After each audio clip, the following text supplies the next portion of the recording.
The Utah Mammoth is sorta proud to present NashCast. What the is a NashCast?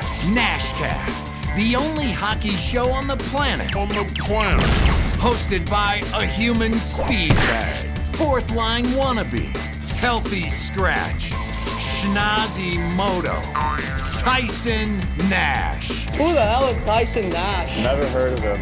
And the baritone with a brain, the velvet hammer, Mr. Silky, Tono Suave, the radio voice of your Utah Mammoth, Code Blue! Mike Folta. Oh, Captain, my Captain! NashCast begins now. Ready for takeoff. Here's Tyler Ganoush and Mickey Foghorn.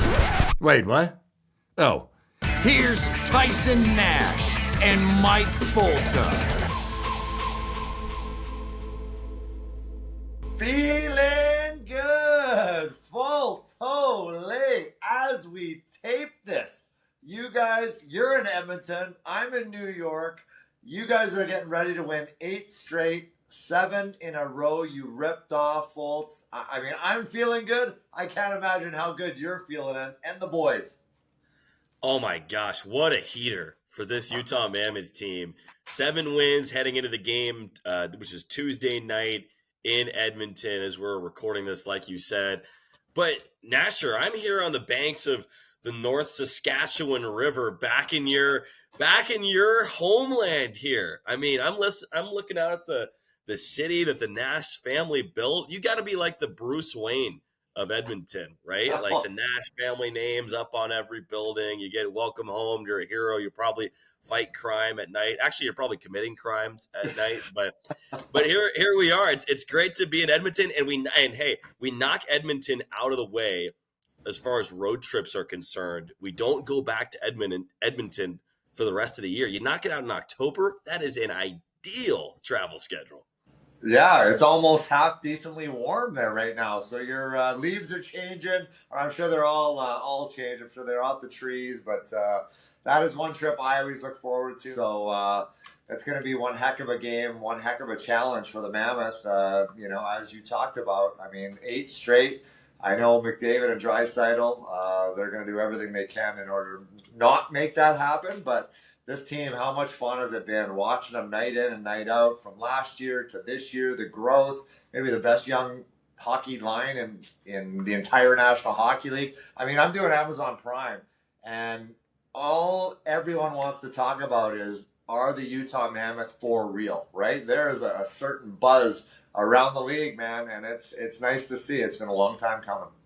Well, and you look at the teams they're beating, and they're beating Winnipeg on the second night of a back-to-back. They're beating these teams that were in the playoffs last year in Winnipeg and Minnesota and St. Louis, and they've won a variety of ways too, Tyson. Like, they've gotten out to great starts and held leads. They've had to come back in games. I think they're tied for the most come-from-behind wins with 5 so far this year. So it's been a combination of everything. You mentioned the best young line in hockey, Cools and the kids.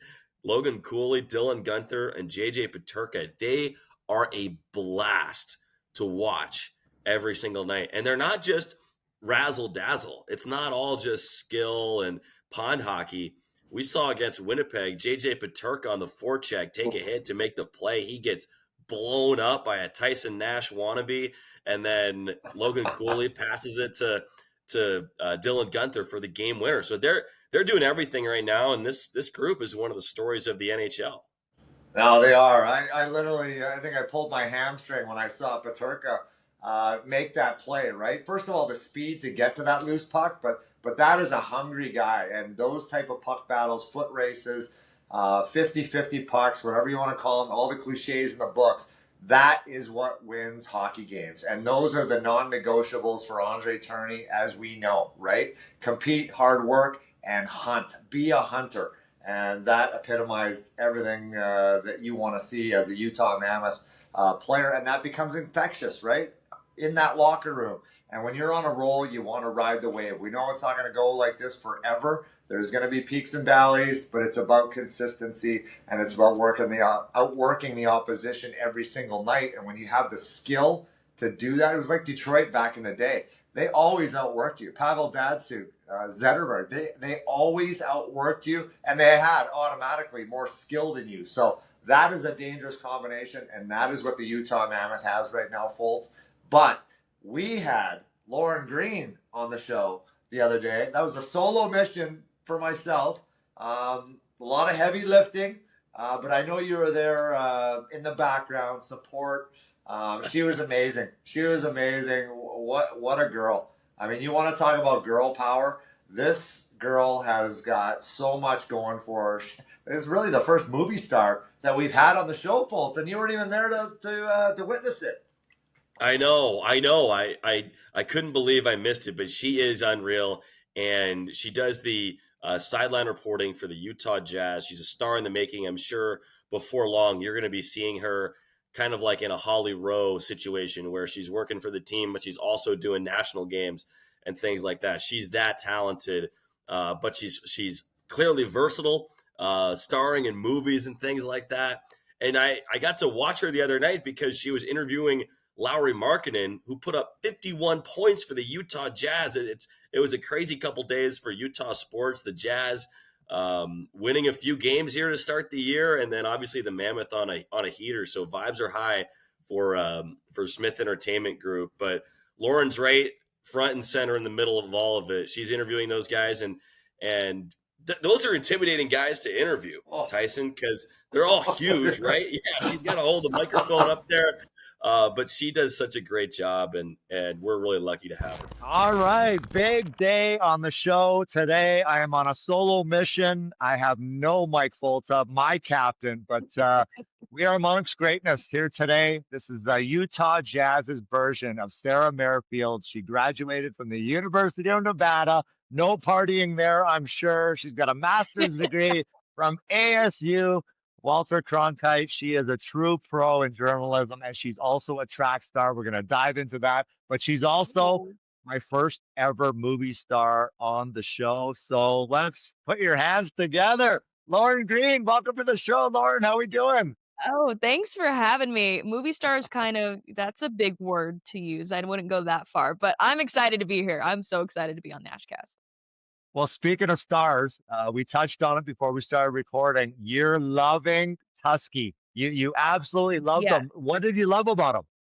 I think it's his eyes, like the fierceness they have, but they're also so big. And then obviously the blue fur. I was obsessed. I was just like, I didn't expect to have that kind of reaction to the mascot.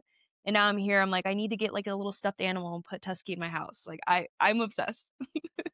Well, I think he's cute too. I agree with you because he's finally, I finally, I should say, have a smaller nose than someone else in the building. So I am loving Tusky myself, Lauren. But as I mentioned, you're an NBA reporter on the floor. You also do some hosting as well. But how did you get into it? And this has to be a dream job for you.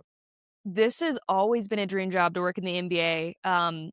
It's funny. I had no idea what I wanted to do, like probably a lot of people. And when I was in high school, taking a couple recruiting visits for track and field to some different colleges, I would go visit like the business school or I'd check out another school. And then I eventually took a visit to the University of Nevada, Reno. And I was like, well, let me see your journalism school. Like sounds like something that's kind of up my alley. I've done a little bit of in high school. And it was there where I learned, I have so many interests and can't make up my mind. So journalism's a great, great degree to get because there was podcasting classes, there were documentary filmmaking classes. And I was like, journalism isn't just you're on TV or you're writing stories. I was like, this is kind of fun. And I like to get my hands a little bit on everything. So that's kind of how I fell into journalism. Went to Walter Cronkite School of Journalism for my master's in sports journalism, which is an awesome program. I learned a lot there, really hands-on. And then I worked in local news for 2 years. I was a weekend morning news anchor, and then a sports anchor. And then I just got to the Jazz about a year ago and really living the dream here.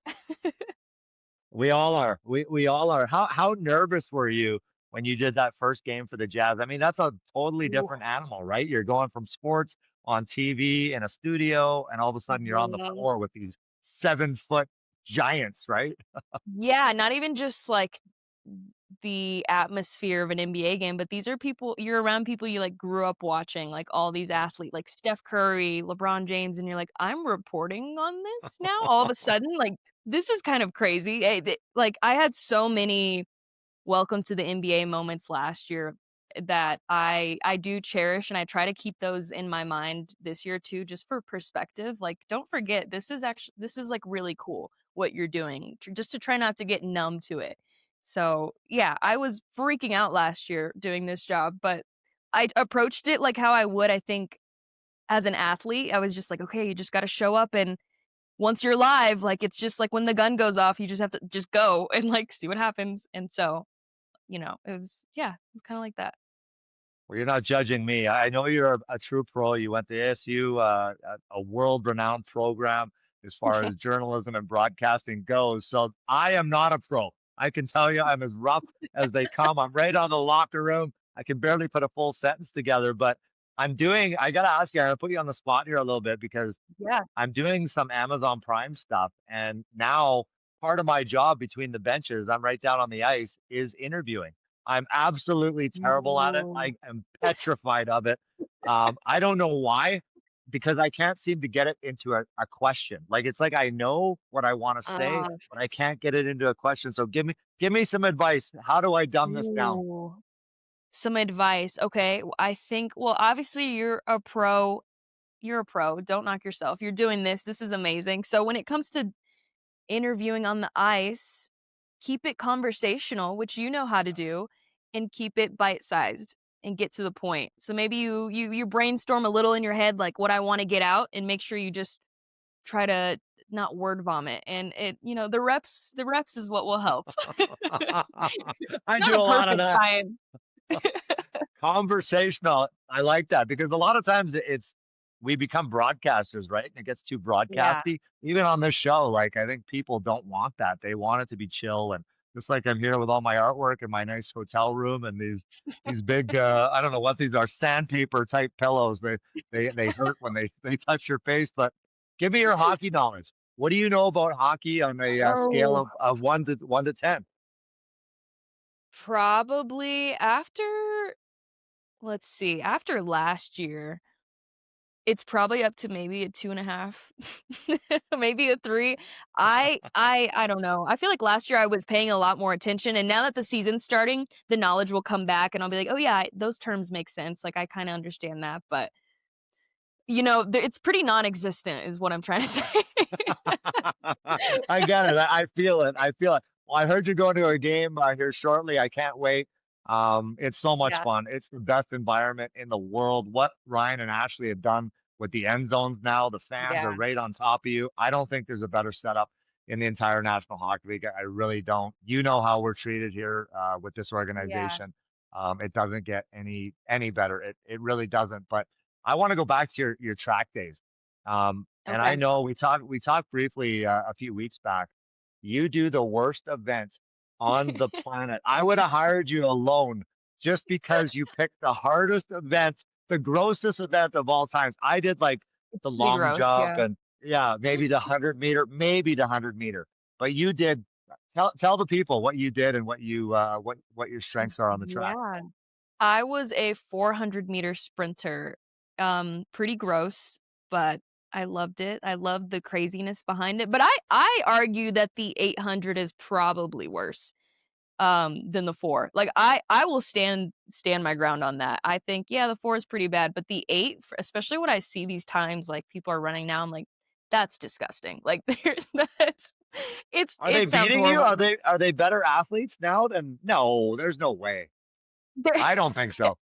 absolutely, but no, I mean, the way people just keep getting faster, I'm just like, "This Yeah. is absurd," but the 400, yeah, is pretty I liked it being kind of this crazy mental race. Yeah, it wasn't a 100, a 200 still got some, like, definitely some strategy, but the 4 was just so everyone runs it kinda differently.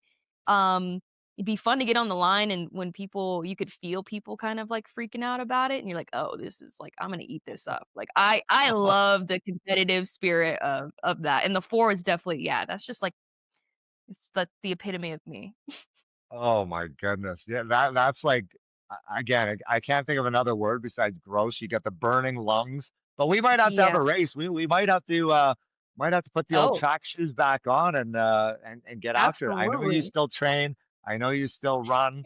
I do not, on the other hand. So this could be nasty. But I would what love isn't to. Lauren, what isn't nasty is you are a movie star. You were involved in something so special and so cool. And we in the Jazz Mammoth family are so proud of you.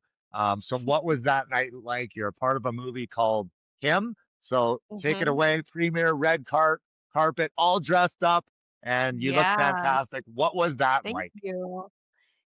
Yeah, that was insane. You talk about me, like, having my moments in the NBA last year, like, I can't believe I'm in the NBA, and then that was kind of what that red carpet experience was like. I have a small role in the movie Him, um, play a sports reporter, but I have, like, a whole scene in the movie, and but then also, like, I was used in the trailer and a lot for the marketing, which was probably even crazier in my head. I'm like, "Oh my gosh." Because I knew I was gonna be in the movie. I didn't know I'd be in the trailer to that extent, and so that kind of was Because a that crazy is week. like that's the sales pitch, right? I mean, that's That's the the sales pitch, advertisement. I yeah. mean, I go Yeah, through, I don't watch a movie unless I watch the trailer and I'm like, nope, right? nope, nope. And you were in it 20 seconds in. Is that true? Like, pretty yeah, the first, like, pretty 20 seconds, like, a lot of screen time, my voice is all over it, and I'm calling my family just like, you guys should like, the trailer's out, but, like, go watch it." Like, I don't even have to say anything, like, the first 5 seconds they'll see me. Like, I don't have to be like, "Yeah, rewind like, fast forward to, like, this part." It's like, just click the link and just, like, let it play and call me back. So, that was insane, and just yeah, going to, a red carpet event, for being in a movie was like, "This is absurd," and I'm saying absurd a lot today because that's just, like, my only just that's the only way I can describe things apparently, but it was also like a green carpet, right? So, the movie's like a football, horror film, and so a green carpet with some, like, football lines, it was like they to create the essence of that, that was really cool. The movie was also filmed I filmed this, like, a year and a half ago when Oh, I lived wow. in New Mexico, when I was a local sports reporter, and they filmed at a lot of my old I mostly grew up in New Mexico too, like, I did middle and high school there, so they filmed in places that I also grew up in, which added a whole other layer. I'm like, "Oh, that's the old track I ran at in high school that's, like, in the movie, or that's the old stadium that my, like, football team played at in high school," and so there's, like, layers to this, and then you're sitting in this giant theater and there's all of these people in there that you've either seen also, like, just on the internet or, like, on TV and in film, and you're just like, "Oh, they're all here to, like, watch this." It's this giant IMAX screen, and I'm sitting like, my seat was a little closer up, so I'm, like, leaned back, and I'm just looking at, like, this IMAX version of my face. I'm like, This is, like, unreal. Like, this is weird." This is it was so weird, but what an experience to do that. It was like, I'm still processing it. It was really surreal. How did they find you? Because I know like Pamela Anderson was found in a Vancouver Canucks game off of the Jumbotron. Like literally, like one of the producers or director was like, "Oh my God, that's our girl. Who is that? She's got the Yeah. look we're looking for." So how did this kind of happen for you?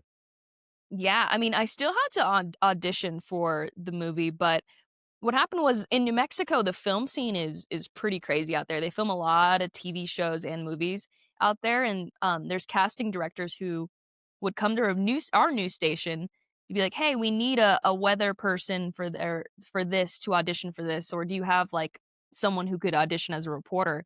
So all of my like, this sounds cool to everyone else, but, like, everyone on my old news station had already been in, like, movies and TV shows, like, reoccurring roles, like, they were already doing all of that, and one of my coworkers was like, "Lauren, I know you said you've been interested in this a little. This casting director reached out to me, but I'm gonna send your information over too. Like, you should check it out. They need a sports reporter." And I'm like, in my head, I'm like, this is the coolest thing ever because I did acting like a little bit growing up sporadically in different parts of my life. And I was like, "This is awesome." Like, and I thought it was like a straight to TV football movie, which would have still been amazing. But in my head, I'm like, "This is just so cool. I can't believe I get to do this." then I like get the audition and they're like, so here's the script. Like I had to study a little bit. And like, and this movie is a Jordan Peele produced movie. And I was like, oh, this is this is a little different than what I thought I was going into. So then I'm like, oh, I have to be in this. Like this is insane. And I just rehearsed my lines like I would for, I mean, I'm a reporter, so wasn't like that crazy to get into character, I guess. But um yeah, that was like that's how it came about. I just auditioned and landed a role. Also, my role was local reporter. So I was like, oh, I probably have like one line. Like I'm in the press conference like asking Right. like one question.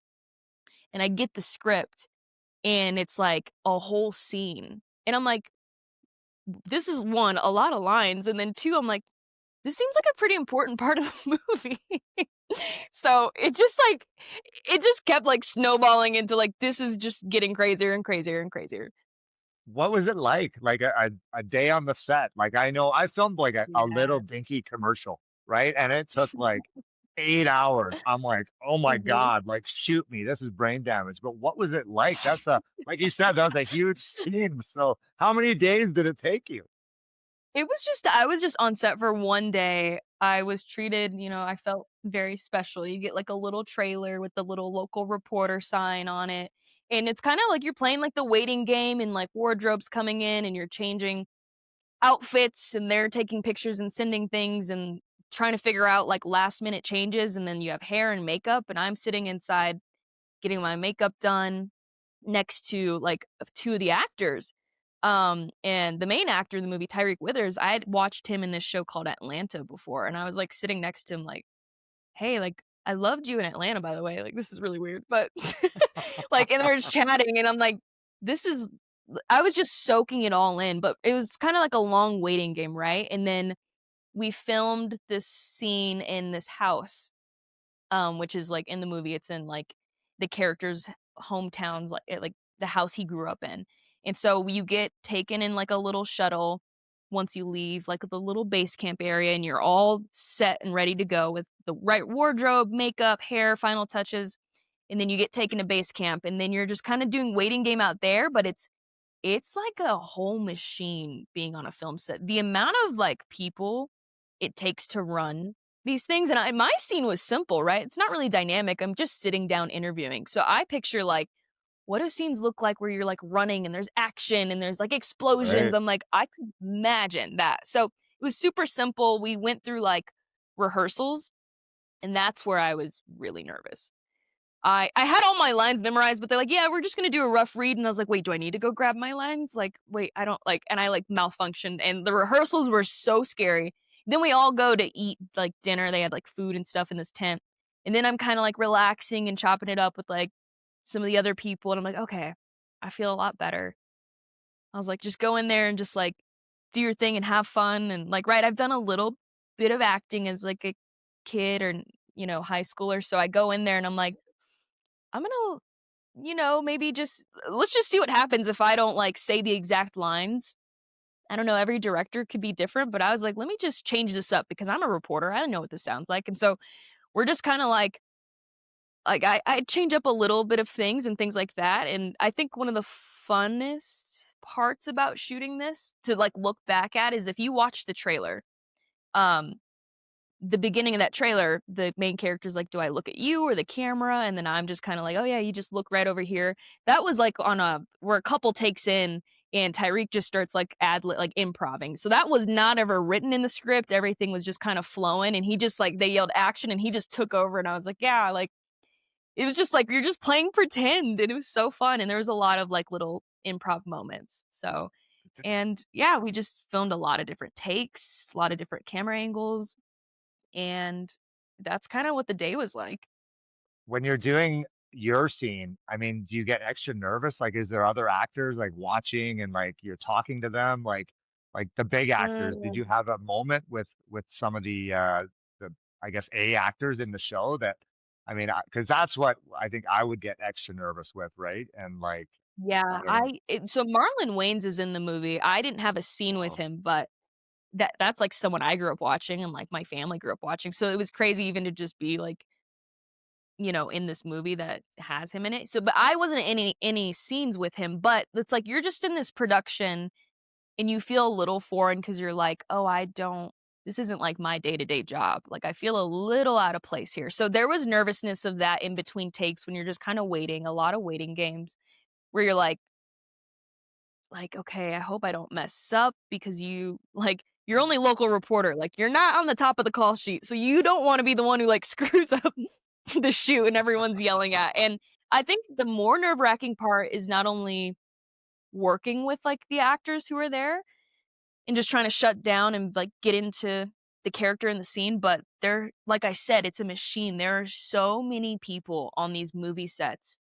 And it's kind of magical. Like movie magic's a real thing because of how many people are around you, but there's people all in this house in all these different rooms set up, just doing who knows what, all these different roles they have. And that was more nerve-wracking because you're like, there's a lot of people here and you have to try to make this look kind of natural, like, and curate this vibe. Like, yeah, I'm just interviewing like, whoever. And there's like, who knows how many people in this house. And that was the scary part. Like, just don't mess up. Just don't mess up.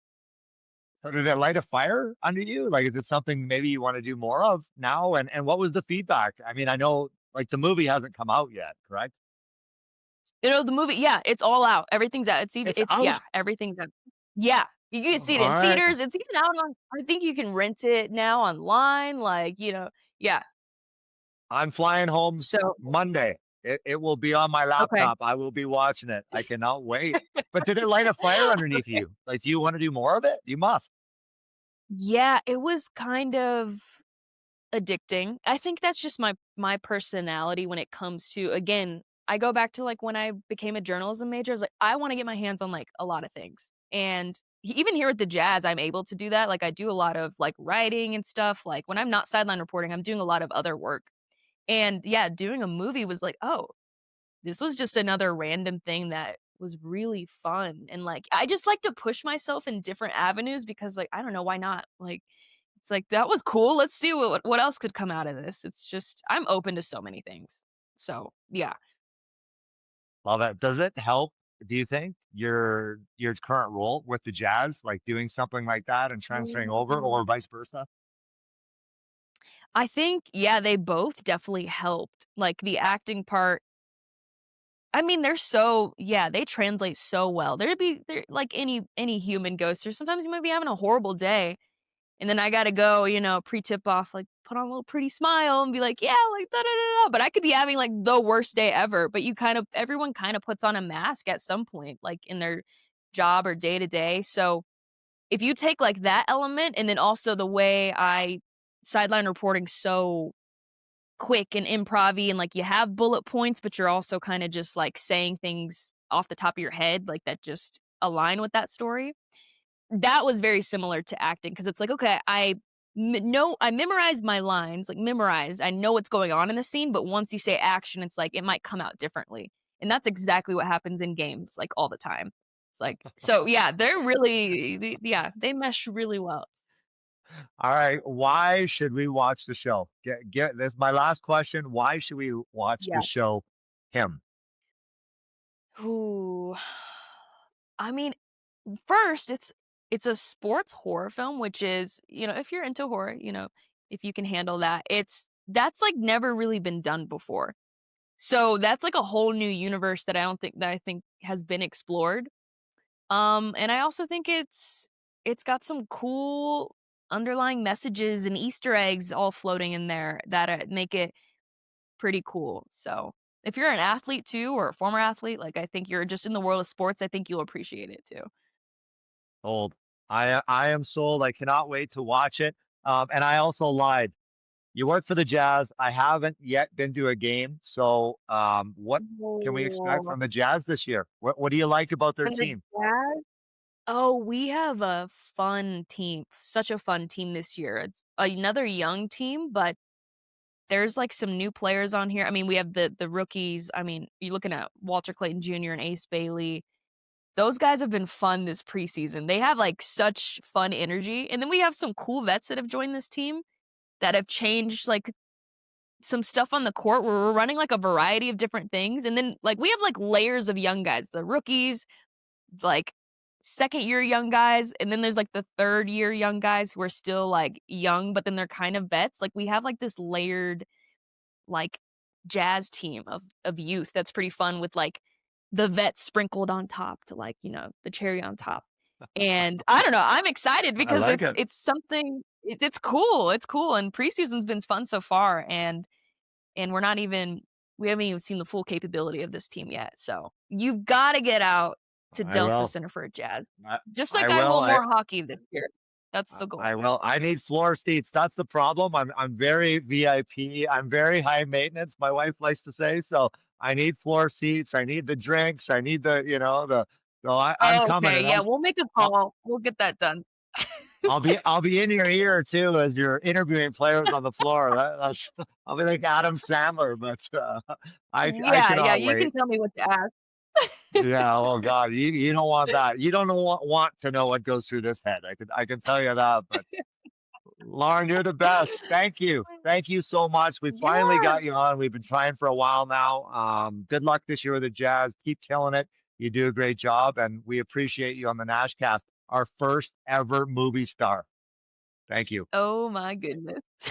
Thank you for having me. Well, Folta, I know you weren't there for it. Again, a solo mission by myself. I spit a couple sentences, full sentences out in the interview, but she was amazing. Absolutely amazing. You got to watch the show. Him. It's called Him. It is unbelievable. What a story behind it. It's all about sports, and you got to enjoy it. I know I'm going to. And Foltz, keep this thing rolling, would you? 8 in a row tonight. We're taping. You're in Edmonton. You're about to play a game. So get those boys rolling. I don't know what your speech is ready for tonight, but it better be inspirational, buddy. They're not letting me anywhere near the room on a 7-game heater. You keep everything the same. This group's having fun. I got to talk with some of the guys at morning skate ahead of this Edmonton game, and they're having a blast right now. Like I asked one of the guys, like, is this fun? And he like looks at me like, you're an idiot. Of course this is fun. This is the most winning a lot of these guys have had consecutively in their careers. I mean, think about it. Guys like Lawson Krause, who have been there a while, Clayton Keller, like this is the best run that they have been on. And you talked about it earlier, Utah getting it done a lot of different ways. It's been so much fun to watch. Good up front. The top 6 is producing. The bottom 6 is changing games with hits and good positive shifts. The defense is getting the puck up the ice quickly. No breakdowns in the D zone. And Utah's getting good goaltending. So we'll keep this thing going for as long as we can, Tyson. But it'll be a great test tonight against 2 of the best players to have ever played the game in McDavid and Draisaitl. But we'll let everybody get back to their week. Appreciate everybody tuning in here on this episode. Remember to follow at NashCast Official on Instagram. The IG's popping off. Oh yeah, we're almost 3,000. We're like a quarter of what Tusky is for God's sake. But we're getting there. We're making progress. Wheel in motion. When's the next NashCast as well? The next NashCast Altcast. That's a good question. It is end of November somewhere. I think the 22nd, Foltz, maybe of November 22nd. Okay. Yeah. So excited for that.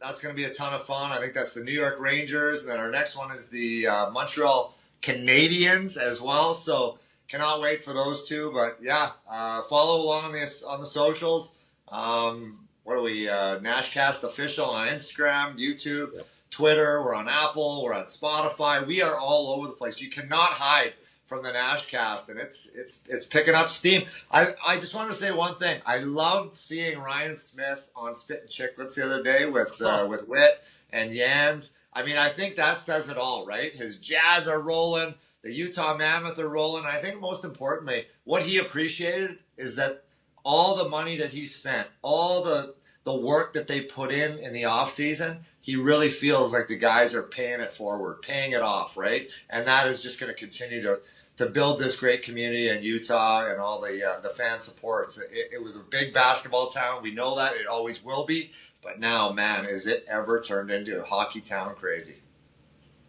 Yeah. How many owners are going on Spittin' Chicklets just off the cuff and riffing with Biz, Wit, Yans, and the boys? Not many. And can hang. And can hang, and he's cool. Exactly. He's telling jokes. He's busting balls. That's the beauty of it. I mean, he's younger than I am, for God's sake. So, and way smarter, as we all know. So at least he can put a full sentence together. So. Yeah, but he doesn't have that head of hair. He's a good-looking cat, but he doesn't have the salad that you do on top. Is that a bird I just saw fly out of there? I'm just about to do my chin strap up right now and go for a shift. So you're in my hometown, for God's sake. The city of champions. Enjoy it. Soak it all up. But don't sniff too hard. All those refineries all over the place. That's how you get a nose like this, Fulton. And that third eye I got on my back.